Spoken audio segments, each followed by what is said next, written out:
Welcome to Diary of a Professional Tennis Coach with Mark Gellard and Candy Reid.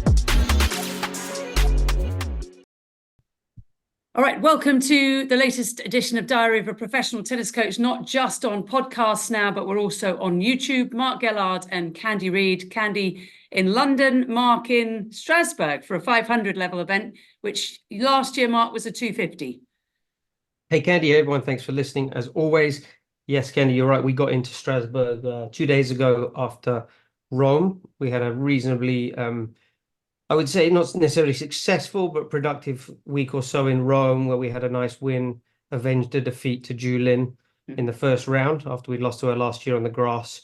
And then had a tough 3-set loss to Victoria Azarenka, a match I felt we were probably the better player or in for a lot of that match, but that's not what counts. I think it was another match where we'd maybe even won more points than her. But anyway, we were on the wrong side of that score, and we all got a little bit sick after that, picked up a nice virus that was going around in Rome. So I had a few days to sleep in bed and not do a whole lot before we flew over to Strasbourg, where it's unfortunately, other than today, it was beautiful today, but it's been raining here a lot. So a little bit of indoor practice, a lot of gym work. And I did actually, just before we started this now, the draw has just been released. So we are getting our preparation ready to play Sorana Castella tomorrow or Monday.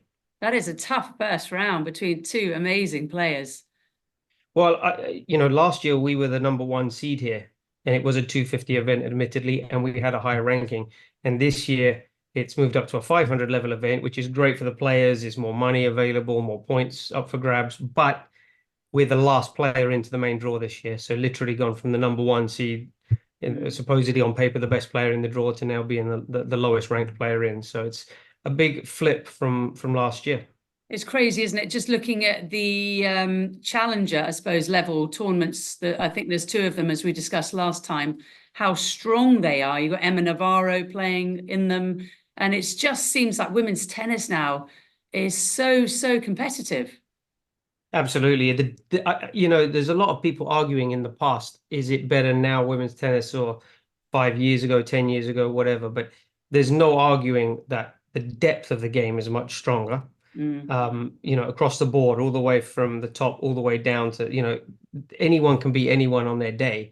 And you see girls like Emma Navarro, who's ranked 20 in the world, playing 125s, which I think is a problem the WTA is going to have to address, because you can't really have top players playing 125s. But I understand her reasoning. She's obviously fighting for the Olympics.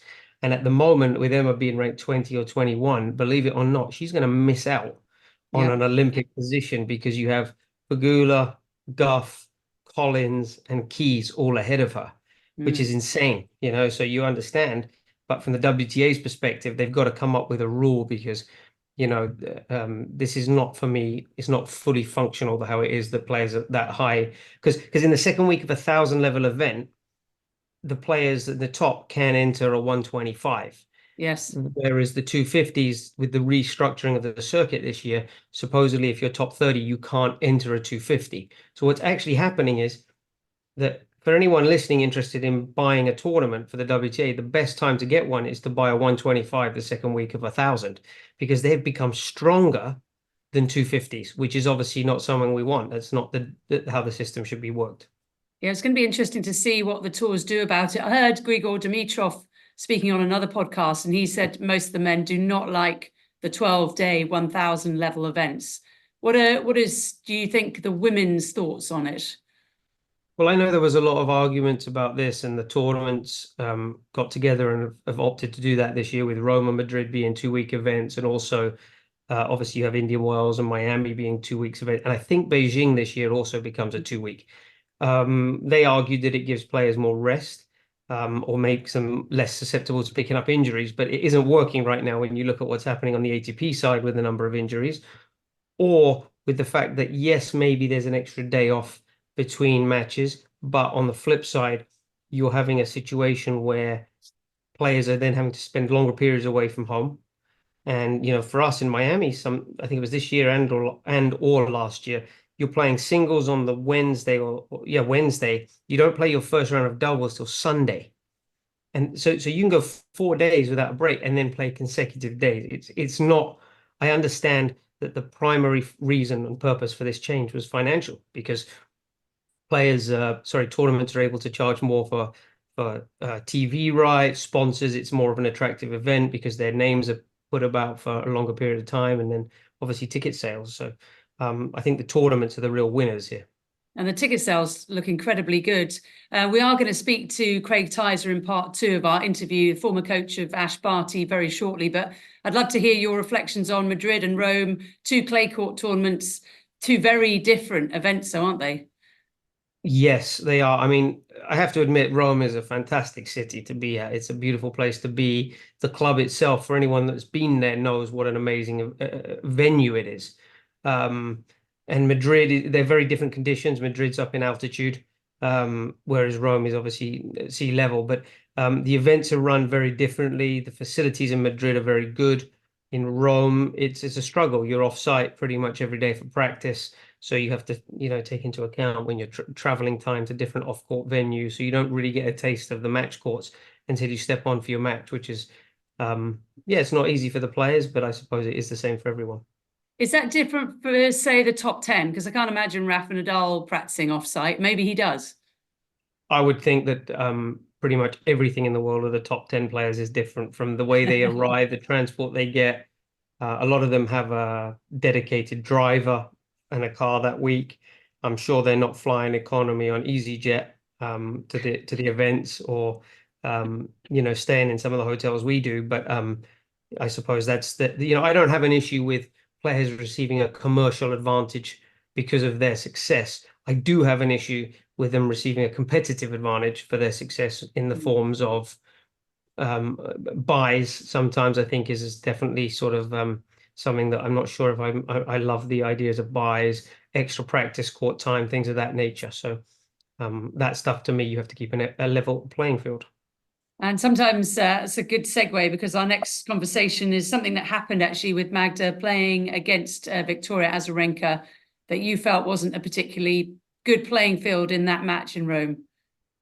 Yeah, I mean, I feel a bit aggrieved, or some of the, for me, one of the issues that the tennis world has is that you have these players who are investing so much in themselves with their teams, they're spending money, and the game is better than it's ever been.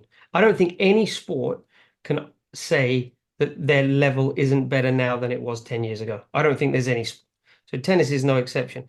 And what's happening is you've got these great players, great coaching teams, great venues, but the WTA and ITF are not doing the players justice with the quality of refereeing and umpiring.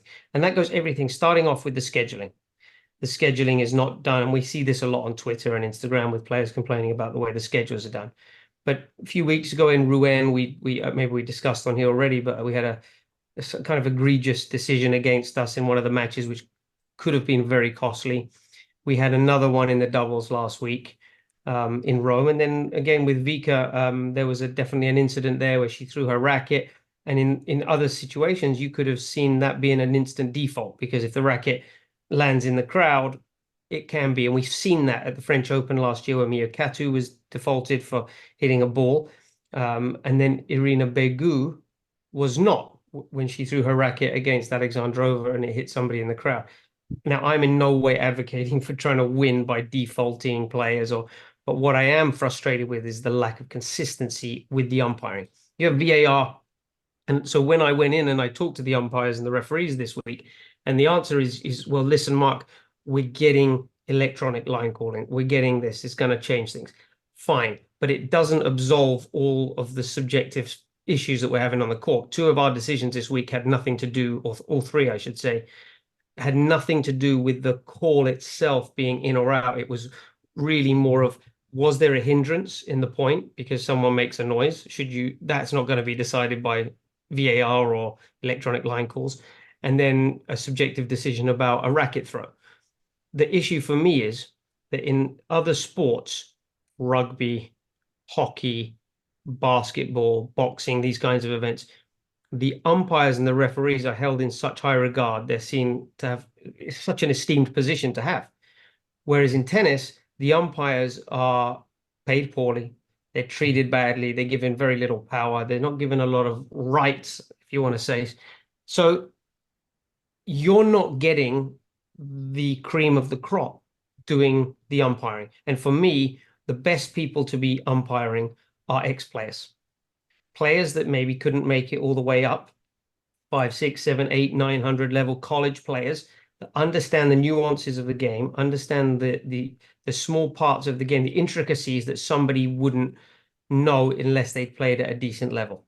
And we don't have that in tennis, where people finish their career in tennis and say, I want to get into umpiring or refereeing, because it's a tough job. There's a lot of travel. The pay is poor. Whereas in hockey or basketball, you see basketball in the NBA, the guys that are refereeing those matches are huge because they were ex-players. They understand the game. They couldn't make it themselves in the game, and they want to stay relevant within that industry because they love it. In tennis, we don't have that. We're having a lot of people that have never played the game at any real level that are making huge decisions financially and career-wise related to players. So we're not doing a good enough service to the athletes on the tour. And the WTA has to answer for that, as far as I'm concerned. I have to say, I'm just picturing when you were saying that, I was just trying to think of who you could have as sort of chair umpire, and then who you could have as the lines people, former WTA pros. You could sort of have Chrissy, couldn't you, in the chair, and then Martina calling the foot faults, Tracy Austin holding the net tape. You know, that's quite old school. Billie Jean King doing the center line. I mean, how spectacular would that be? Monica Seles doing something. You wouldn't have any problem with ticket sales for that match, whoever was playing. I think that the issue is that with the game progressing now, it's so fast, it's so powerful, the athletes are so good. And with the electronic line calling, which I'm in big favor of, because for me, even if it's off a little bit, there's no bias to a machine. So it calls bad for you, it calls bad for me. It's not influenced by anything outside. But the issue is we're going to get to a point where we only have one person on the court, which is the umpire, which is basically what we already have at US Open and things like this. But that person needs to understand the real intricacies of the game and the nuances, the hindrances and time violations. And do I let this person get away with that racket throw at this moment because they're 4 hours into a match and the guy just lost a 30-shot rally with an unforced error? Yeah, I'm going to let that slide most of the time because I understand the game. And it's so tough, Mark, for one person, isn't it? Because having said that, I'm commentating, so I'm one person watching. And you know, when sometimes the ball is out, but actually it's in, I don't see the next shot. So I don't know often whether that point should be replayed or if it should go to the person who's just hit the ball in that was called out. Do you see what I mean? I completely do. And I think we've discussed this before. One of the things that I think would benefit tennis viewing a lot in terms of getting more people watching on TV would be changing the camera angle.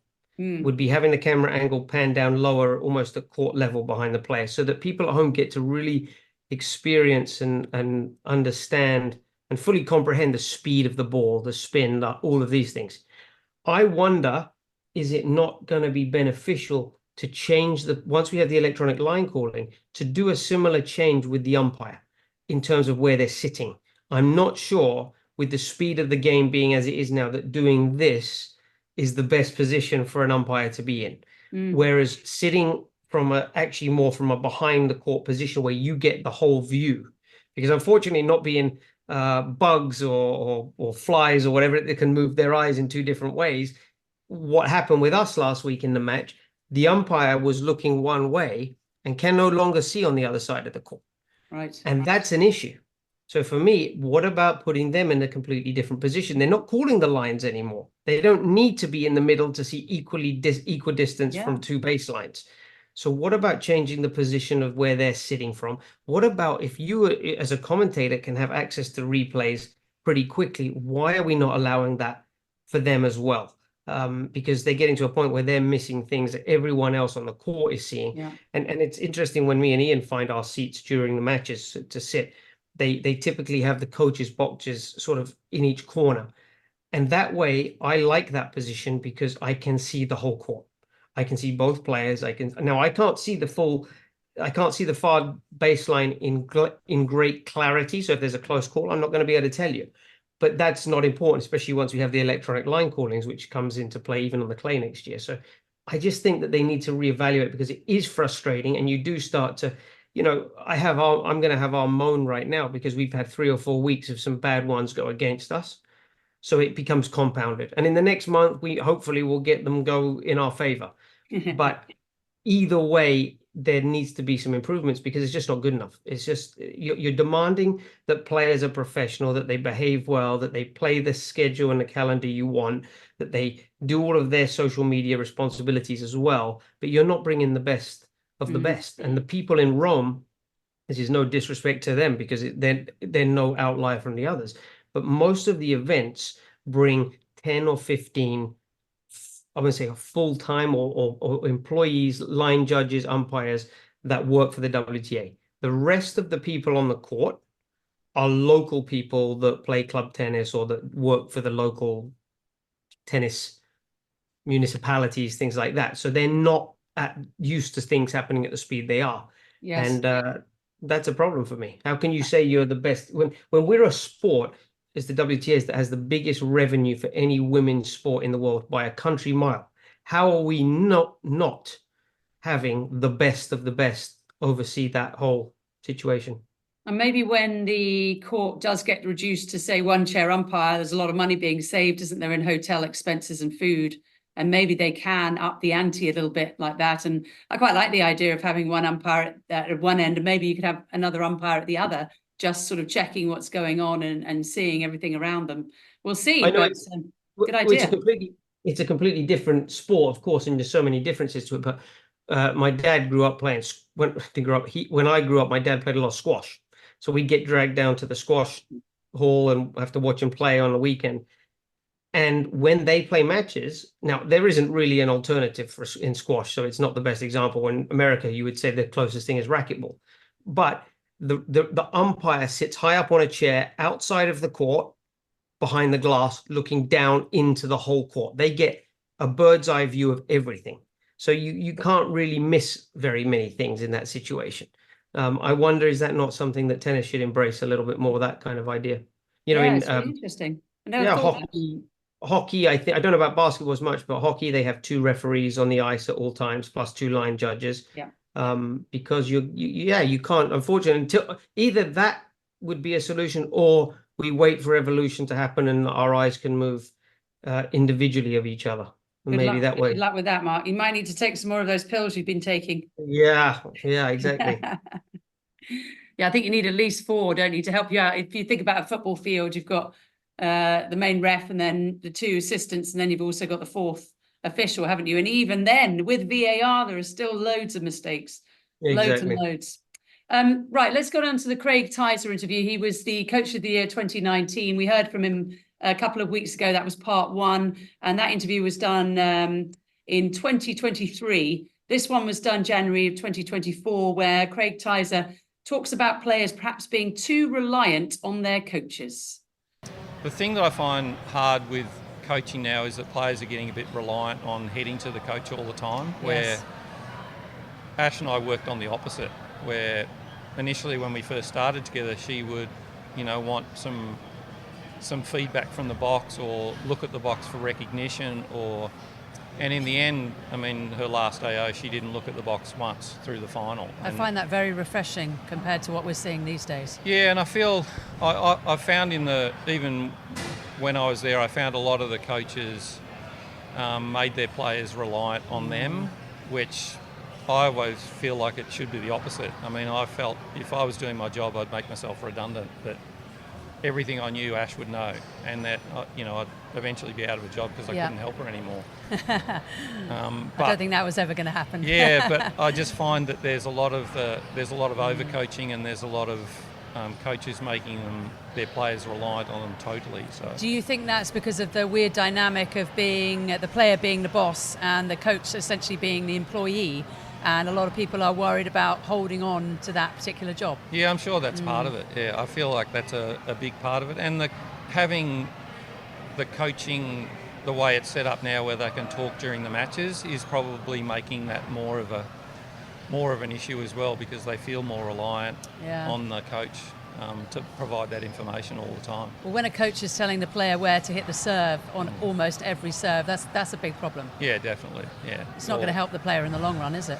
No, it actually won't. So, I mean, I remember during when Ash was playing the Wimbledon final against Findalina, and we'd sort of worked out her serving patterns and knew where she was going, and when, to her credit, Carolina changed her spots and started varying where she was going, Ash sort of threw her arms up and looked at him. She goes, I don't know which side to go, and I just yelled back and I said, just choose one.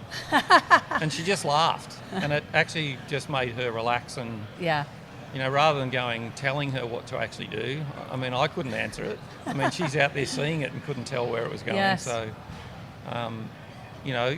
all credit to Carolina for recognising that Ash was sitting on her normal serves and changed it up. But sometimes the players have just got to think for themselves. And I think all credit to you for saying, I don't know the answers sometimes, because a lot of coaches want to have the answer, whether it be wrong or right, that they're actually maybe telling a little bit of a lie there. Yeah, I think that's right. And often they'll, if something's wrong with their serve or something, they'll tend to say something. It doesn't necessarily mean that's going to change. And every day there'll be something you could pick out to tell them that what they need to do. Yeah. Doesn't necessarily mean that it's right. Or, I mean, with Ash, we made it more about the opposition than about herself. So if she started concentrating on herself and what was going wrong, she's actually forgotten that she's in a match and she's got to compete. So we made it more about who she's playing and what she needs to do against that person. It's been well documented that she worked with the psychologist Ben Crowe to help. What would you say to Ash? So on a big point, I've commentated, I think, on 400 matches last year and 300 the year before, and you could almost see somebody's eyes when they've got that fear, and you know that they are not going to be able to serve it out. A good example is Deanne Parry against Mira Andreeva at the Australian Open first week when Parry was up 5-1, and I actually said on radio live, Andreeva's going to win this match at 1-5 down, because it was so obvious. How did you work with Ash on getting through those horrible moments? Yeah, a lot of our time was spent on talking about what you can affect in a match and what you can't affect. So, thinking about what's happened or the past is just, you've wasted a lot of time. So I was trying to get Ash to stay in the moment, and the only thing she could affect was the next point. And you can only ever get to at the end of a tennis match by winning enough points. So we had a few words that she would recognise that would just help her, and it was clear and calm. Okay. And that was just for her to clear her head and then just be calm, so that okay, all I've got to do is play this next point as best as I possibly can. Very good. And that was for her the trigger to just try and let go. If she played a bad point, or if she felt, well, this girl's getting on top of me, was okay, but you can still affect the next point somehow. Yeah. And it was also on the days when, when she wasn't playing her best tennis, it was letting her know there's still things you can do. You can still run more. You can still chase that ball. You can still do a lot, even though you're not hitting the ball well. There are things you can do and things you can get yourself back into the match. But for her, it was those two words that kept her really what we talk about in the moment. Fascinating. A final subject. We have a lot of parents of potential juniors that are listening to this. How would you, and what would you advise to the parents if they've got a talented player who loves it themselves? Can you give us some idea of a route that would be good for them to take? Yeah, look, I don't think there's any one pathway. I think that's the beauty of tennis and what we've seen is that you can put all these structures in place, you can put all these pathways in place, but often players find their own way. So I would think with parents, this is what I find is really difficult, is how do you choose which is the best pathway for... Right. And I think that's where it comes back to trust and who you know and what you've seen and understand. And I guess the information does help in that regard. But yeah, like I said before, if I was a parent of a good tennis player, I don't want my kids to go anywhere near it. No, ever do anything like that. I'd find it really difficult to make those choices because there is so much out there and so much information. I can't really say one clear or concise, but the thing that stands out to me is, as a player and coming through, the two things that you can just focus on is effort and attitude. And if you can just go into anything and just feel like your child or your player is just doing that all the time, then you can never criticise them or worry about they're not doing the right things. Something I've noticed, I think, is actually avoiding mistakes, which is very difficult. But the two things are finding a good coach or a good team, and the other thing is avoiding injuries. And obviously you've got to put in a lot of work. But if you don't find the right team, I think it can set you back a few years, because if you're taught incorrect technique or someone is talking rubbish and they're trying to convince you of all this, and then obviously if you don't do the fitness work early on, that's going to come back later to haunt you. Would you agree with that? Yeah, absolutely. I think, the demands that are put on players even from a younger age, the number of hours they do on court, there's, players here in the juniors that are, super talented at 14. Yes. And they've done an enormous amount of work to get to that point. They're almost full-time at that age.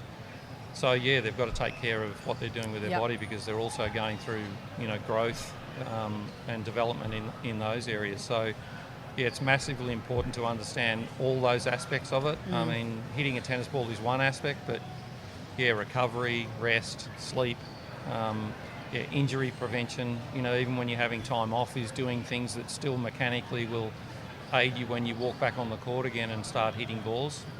That's a big part of everything you do these days. So, it's not an easy time for kids, because it has transitioned so quickly into almost a full professional sport at an early age. Yeah. That I think the demands on them are difficult. I still think it's great that WTA have limited the number of tournaments for the girls, because it could put them in a situation where they could be injured for a long period of time. Yeah, it can blow up, as it has in the past. Yeah, that's right. What kind of characteristics, if you could name 3 of a good coach that parents could look towards to look after their child, what would you suggest? Yeah, I think for me the most important thing is understanding the athlete. I think that's probably the number one, and that is also knowing the parents, the environment, where they've come from, because it's no good just grabbing hold of that child and telling them this is what you need to do, this is where you need to get to, this is how you're going to do it, without understanding them.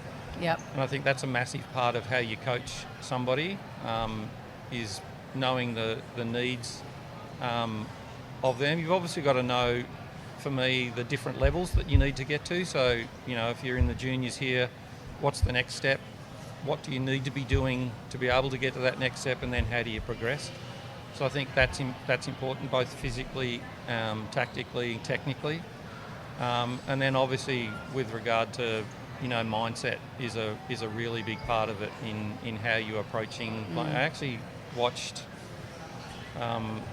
one of your English players, Hannah Klugman, yesterday. I know her very well indeed. And that's technically probably the best service action I've seen on a girl in a long time. But then her ability in points is almost, she tries to play the perfect shot every time. Okay. Instead of being just a match player, so you sort of go, okay, technically she's doing everything wrong, but she's not learning this part of the game, which is how to compete against that opponent. So her opponent yesterday, little left-hander, technically nowhere near as good, but just went, okay, I'm going to out-compete her. And won against Hannah in straight sets. Yeah, and yet I felt Hannah's the better player.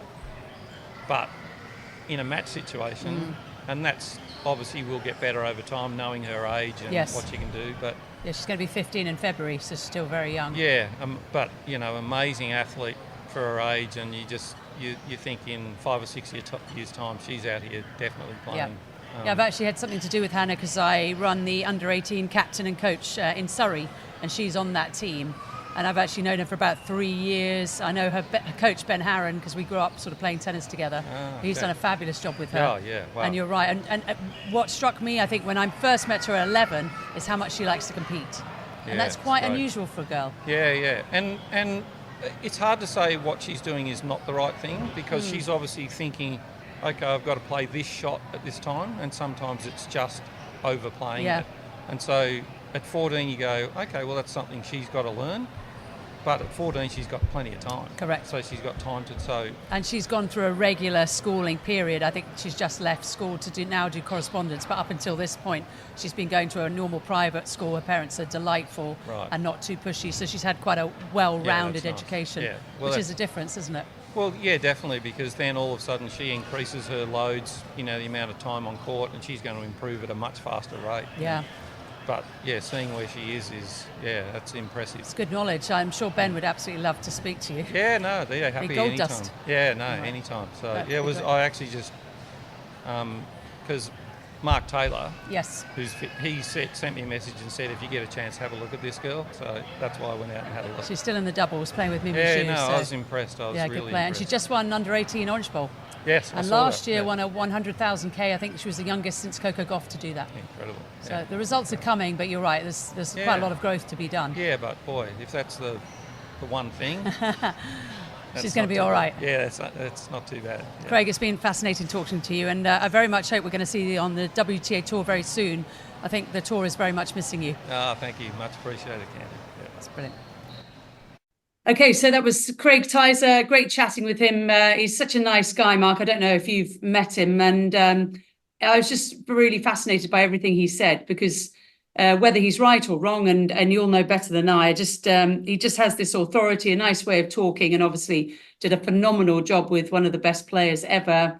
3 major champion. If Ash Barty had played longer, surely she would have won an awful lot more. Yeah, he was always very friendly, polite when I knew him and saw him on the tour. I wouldn't say I know him very well, but it's always interesting to listen to him and his insights. Obviously, they achieved so much. And I wondered with her, if she'd have been born or lived in a different country, she might have done even better, because nothing to do with Australia being bad, but just the fact that it's such a country is so isolated, so far away, that the amount of traveling they have to do compared to the Europeans or the Americans probably takes a lot more of a toll over the years and just shortens up that career. So very interesting for a to listen homebody to. like she was, because she really did like home, didn't she? And it's not an easy place to be. How do you think Magda copes with all the traveling, even though she's from Europe? She spends an awful lot of time in the United States. Yeah, Magda's been she's been, I have to really commend her, because she and I met when we were both in China. So she was 6 or 7 years in China when I met her. I'd been there 5.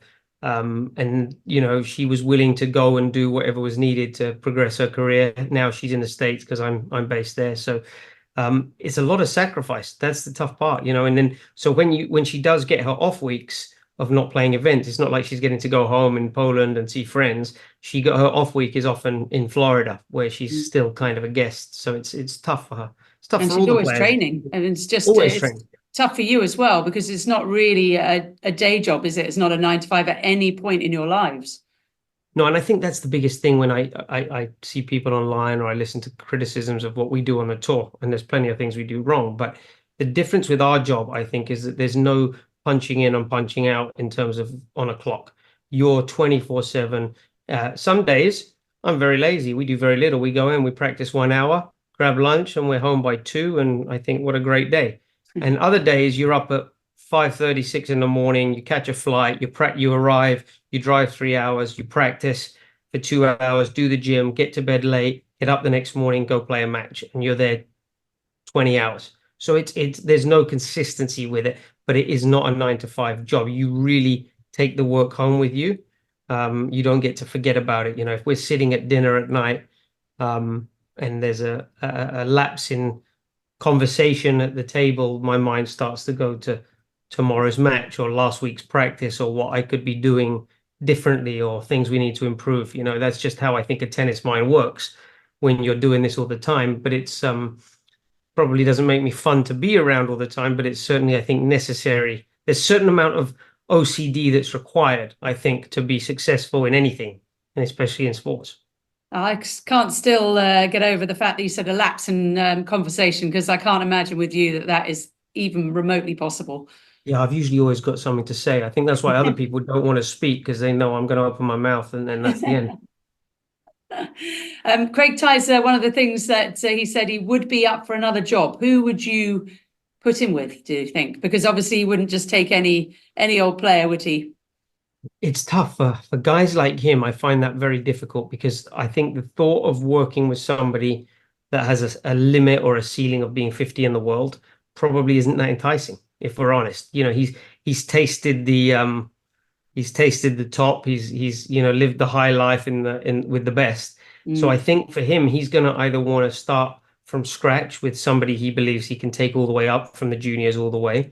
But there's no guarantees in this job. You do a great job for 5 years, you take her to 50 in the world. She fires you next week, and someone else gets to be with her when she wins that first slam. So it's very tough. I think that with his position, his experience, he's obviously got a lot of knowledge to help somebody get to the next level, whether it's a current pro or even someone like we discussed or heard him talking about Hannah Klugman, someone like that has a lot of he has a lot of experience to help guide her. And when I was thinking about this the other day, and I said I think one of the biggest things that a coach can do, and because there's some great young coaches, the only thing that a more experienced coach has an advantage over a lesser one is that you can shortcut some of the practices. So instead of me needing 3 months to figure out what was wrong with Magda's forehand or why she was this or that, I've already made those mistakes. I've already figured that out. So I don't need to learn on her watch, if that makes sense. So I think that's something that people like he can really bring to the table for a lot of good players. And you could see him being a very good consultant coach, couldn't you? A little bit like, say, Paul Annacone with Taylor Fritz, or even a little bit with Darren Cahill, with Sinner, and Brad Gilbert with Coco. Obviously, they're now on full-on tour with that player. But that's kind of the role that he seems to have, all that gravitas of knowing exactly what he's doing. Yeah, it's interesting that you said that because I think it's a great idea. The only thing I find interesting, other than Coco, correct me if I'm wrong, it seems to be more of a consulting job seems to happen more on the men's side. Yes. You tend to get more of the men having a consultant come in. Last week in Rome, I noticed that Jack Draper had brought in Wayne Ferreira. That's right. So it seems to me that it happens a little bit more on the men's side, whereas the women, I feel they tend to gravitate more to wanting somebody that really gets to know them inside and out, so to speak, so that they understand day-to-day functions. So I think it's a great thing, though. I think having a consultant in there to bring some, even if it's just the same message delivered in a different way, a jolt of energy, something different. Third party, isn't it? It's a new person coming in and sort of giving them their insight. But obviously, I mean, you are part of a two-part coaching team now, and that takes a lot of effort from you because you may not always agree with Ian and vice versa, and Magnum may not agree with you one week and more him this week, and then it switches. So it is a very difficult dynamic, I would say. Yes, I mean, there's definitely some times where it's tough. But I think the one thing that I think is really important is that when you bring in a consultant, the player has to obviously like the consultant because they're paying for it and it's their choice. But it has to be something that comes from the other coach as well, because then it's doomed to fail. Yeah. And I think one of the things Ian and I know is even when we disagree with each other, we will not say it on the court with Magda there. We will, Ian may say something that I don't agree with. I'm not saying anything. We get off the court later on and I'll say, I don't think that's the right way to do it. I think we should do this and this. We'll discuss it, come back out the next day with the same or different message and make sure we're on the same page with that, because it's important that we always project that image of confidence and trust.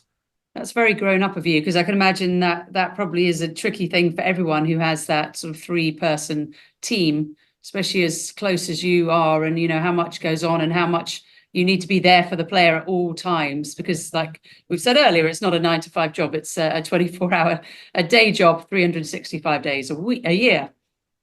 I think it's not easy. It's not. I mean, there's days where I just don't want to see Magda or Ian. And I'm sure there's many more days where they really don't want to see my face. Because I would probably say the 3 of us, I'm the most difficult to be around because I'm probably the most intense, most opinionated. And so I'm not the easiest. That's what makes you a great coach, Mark. And I personally haven't seen that side of you. Yeah, you'd feel the same. Give yourself a few days. That's why we do this over Zoom, perhaps. Yeah, exactly. Still exactly. remain friends.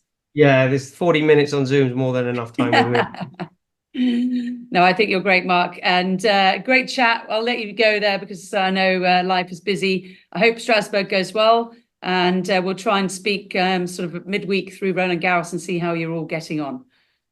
Perfect. Thanks, Candy, and thanks everyone for listening. Thank you, everybody, and we'll do it again as soon as we possibly can. Magda in Strasbourg, and then going on to Roland Garros. The clay court road to Roland Garros continues.